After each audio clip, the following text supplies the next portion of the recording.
Welcome to the deep dive. We know you want to be well informed, get the key insights, but without wading through mountains of Right, texts. you're busy, so we do the digging for you. And today we're tackling a really big one. How technology is, well, transforming healthcare. It really is. We've got some fascinating sources lined up, things like AI in breast cancer screening, using digital tools in patient studies, AI reading ECGs, even looking at how specific organs age using proteins. and AI predicting serious infections way earlier. It's quite a mix. Exactly. Our mission today, to pull out the surprising facts, the key takeaways on how digital tech is changing the game for health risks, for early detection, and, more personalized care. Sounds good. Where should we start? Okay, let's jump into breast cancer screening. That affects so many people, and AI seems poised to make a real difference there, the MSII trial. Yes, the MSII trial. A really important piece of research. The main goal was basically to see if adding AI to help read mammograms was better than the standard approach. Which is usually two radiologists reading them independently. That's the one. Double reading. So AI support versus standard double reading.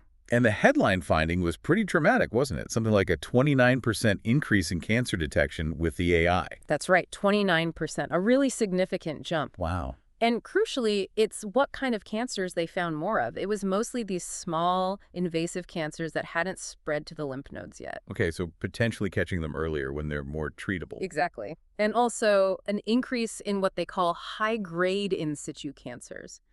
DCIS, but the high-grade kind. Now, sometimes you hear concerns about overdiagnosis with things like in situ cancers, finding stuff that might never actually cause harm. That's always a valid concern in screening. But here, the key is that the increase was in high-grade lesions, not low-grade. Ah, okay. And high grade is considered more likely to progress, right? Generally, yes. More likely to become invasive cancer down the line. So finding those specifically might be less about overdiagnosis and more about catching potentially dangerous precursors earlier. That distinction is really important. What about false alarms? Did the AI lead to more women being called back unnecessarily? That's another critical point. Interestingly, no. The recall rate wasn't significantly higher. Oh, really? Yeah. And the false positive rate was similar too. But here's something else. The positive predictive value of the recall. That was significantly higher with AI. Meaning, if you were called back based on the AI's implement, it was more likely to actually be cancer. Precisely. Fewer false alarms leading to anxiety and further tests, relatively speaking. When it flags something, it was more likely to be right. So more cancers found, particularly the earlier node-negative ones, and callbacks that were more likely to be meaningful. That sounds like a win-win. It certainly points in a very positive direction, and there's another angle to the workload. Right, for the radiologists. I saw a figure mentioned. The huge reduction, over 44% less screen reading workload in the AI-supported group. 44%. That's massive. Think about burnout, letting them focus. Focus on the really tricky cases, the ambiguous ones where human expertise is absolutely vital. It supports them, doesn't just replace them. A partnership model almost. Exactly. And just to be specific on the types of invasive cancers detected more often, it wasn't just one type. They saw increases in luminal A, but also non-luminal A types. Like triple negative and HER2 positive. Yes, including those which are often seen as more aggressive subtypes. So the AI wasn't just finding the easy ones, so to speak. That's impressive. It's picking up a broader range, including the more challenging ones. Of course, this is still relatively early days, I suppose. Well, yes, in the sense that long-term follow-up is ongoing. They need to track interval cancers, the ones appearing between screens, and really nail down the cost-effectiveness. Sure, those pieces are crucial. But these initial findings, very, very promising for the future of screening. Definitely feels like a space to watch. Okay, let's shift gears a bit. Let's talk about clinical registries and bringing in digital tech. Right. So these longitudinal registries, they follow patients over time, track diseases, treatment outcomes. Incredibly valuable. But they traditionally rely on data from, what, clinic visits mainly? Pretty much. Data collected during scheduled appointments, which means you often miss what's happening between visits. Like daily activity levels Mm-hmm. or fatigue, quality of life stuff. Exactly. The patient-centered outcomes, how is the condition actually impacting their day-to-day life? That's often missing. So the idea is use digital health technologies, DHTs, wearables, apps, that kind of thing, to capture that real-world data. That's the goal. Enhance the registries, make them richer. But it's not straightforward. There are challenges. Okay, like what? Well, first, deciding what to measure digitally. You can measure tons of stuff, but what's actually meaningful for the patient and clinically relevant. Right. You need focus. Can't just collect data for data's sake. Precisely. Then you have to pick the right device. Clinical grade sensor, consumer fitness tracker. And they come with different issues, I imagine. Accuracy, data privacy. Big time. Privacy is huge.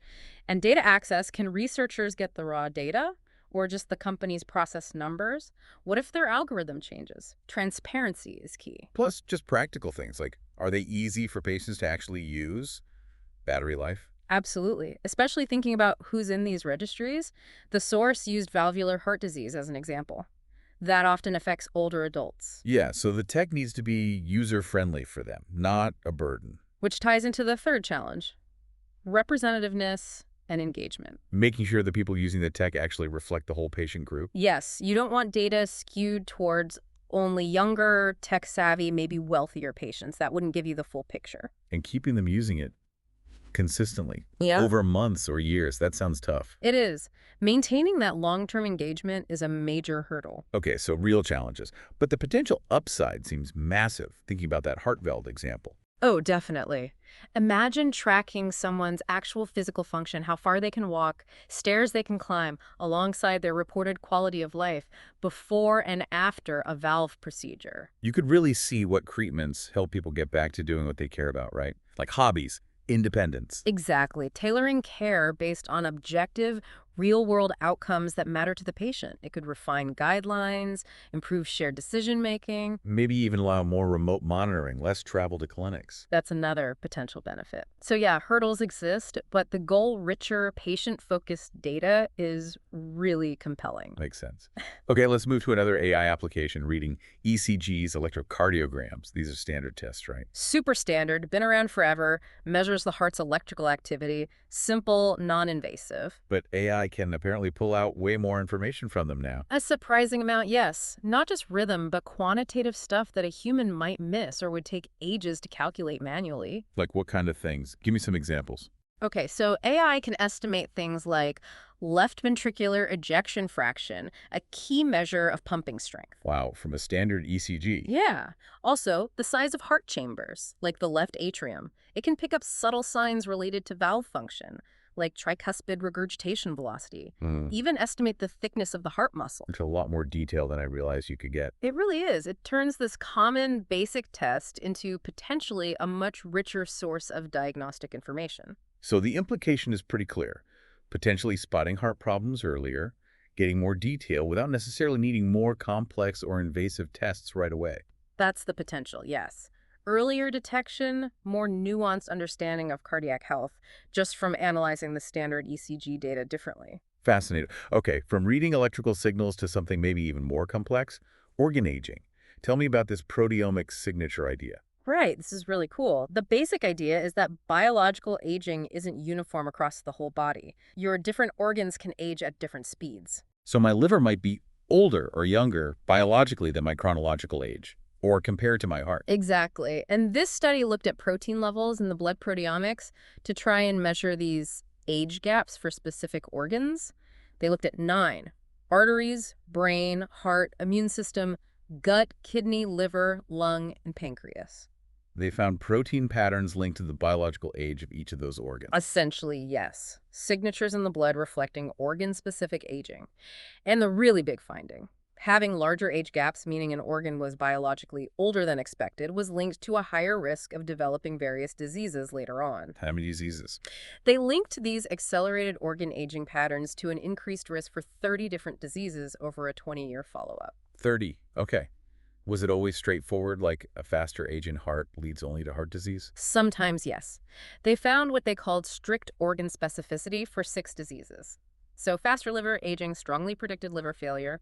Faster heart aging predicted specific heart conditions like dilated cardiomyopathy. Makes intuitive sense. Lung age gap linked to lung cancer. Immune system age gap to a couple of specific immune issues. But only 6 out of 30 had that direct link. Right. For many others, the picture was more complex. Some diseases were linked to faster aging in multiple organs. So it's interconnected. Very much so. End-stage kidney disease, for instance, was linked to faster aging in the heart, immune system, liver, and brain, besides the kidney itself. So a problem in one system can cascade or maybe reflect a broader issue. Exactly. It suggests that faster aging in one organ can increase your risk across multiple systems, what they termed multi-organ multimorbidity. A domino effect, almost. Mm. Did any particular organ seem especially important in this network? The kidneys really stood out. Oh, how so? Faster kidney aging was linked to a really wide variety of diseases across the body, and the kidneys also seemed quite sensitive to accelerated aging happening elsewhere, like a canary in the coal mine, perhaps. Interesting, like a central hub, or maybe just very vulnerable. Could be either or both, but it definitely highlights their systemic importance. So this whole approach, it shifts from just looking at overall age to looking at which specific parts are aging faster. Precisely. It opens the door to much more personalized risk assessment. Imagine getting an organ age profile. That could tell you where your specific vulnerabilities might lie. Exactly. And guide preventative strategies in a much more targeted way. It's a potential paradigm shift. Really profound implications. Okay, one more area to cover, a really critical one. Bloodstream infections. Sepsis is so dangerous. Extremely dangerous, and time is absolutely critical. The standard diagnosis method, blood culture, takes too long. 24 to 48 hours, you say. At least. And in that time, doctors have to make tough calls about antibiotics, often based just on suspicion. Leading to delays if they wait, or maybe overuse of broad-spectrum antibiotics if they guess wrong. Correct on both counts. Neither is ideal. So this research looked at AI. Could AI predict these infections earlier using data doctors already have? What kind of data? Routinely collected stuff. Blood test results, biomarkers, demographics, things like that. They use a specific type of deep learning, an LSTM model. LSTM. So that's good with sequences, data over time. Exactly, because infections develop over time. They trained it on data going back up to 14 days before the blood culture was even drawn. And how did it do? Remarkably well. Significantly better than older static models at predicting both general bloodstream infections and also hospital-acquired ones. That's huge, especially the hospital-acquired ones, which can be really nasty. Definitely. And the study really showed how important that time series aspect was. When they shuffled the data points, removing the time sequence. The performance dropped. Significantly, yes. Yeah. It confirms that it's the trends, the changes in biomarkers over time that the AI is picking up on as predictors. Makes sense physiologically. Mm. Things change as an infection takes hold. Did they identify which biomarkers were most important? They did. Changes in C-reactive protein, CRP, a known inflammation marker, were important. Also, eosinophil counts and platelet counts. These align with what we know biologically about infection responses. Okay. And the most exciting part must be the timing. Could it predict before the culture? That's the key potential. The model showed it could predict infections potentially even a day before the blood sample was taken. A full day earlier. That could make a massive difference in treatment. Absolutely massive. Getting the right antibiotic started 24 hours sooner, that could dramatically improve outcomes, reduce severity, maybe even save lives. And it could also help with antibiotic stewardship, right? Knowing more confidently who actually needs the heavy-duty antibiotics. Precisely. Reduce unnecessary broad-spectrum use, help fight resistance. It's a potential tool for both faster diagnosis and better antibiotic management. Wow. Okay, this has been a real deep dive into how tech is reshaping things. Let's try and wrap up the big picture here. Sure. I mean, the overarching theme is pretty clear, isn't it?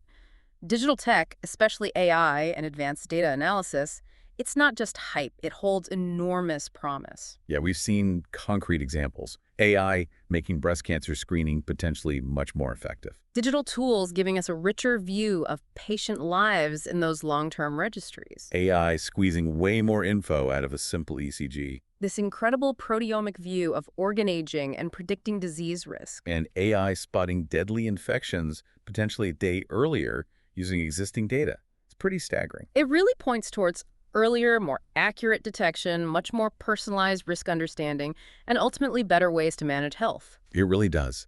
And it leaves you wondering, doesn't it? What does this mean for the future? If these tools become routine, how does that change preventative medicine? How does it change our own health journeys? And what are the big questions we need to ask along the way? You know, about data privacy, about making sure everyone benefits, not just some. Yeah, and how the roles of doctors and patients might evolve in this new landscape. Lots to think about. Definitely food for thought. Well, thank you for joining us for this deep dive today. We hope it gave you some valuable insights.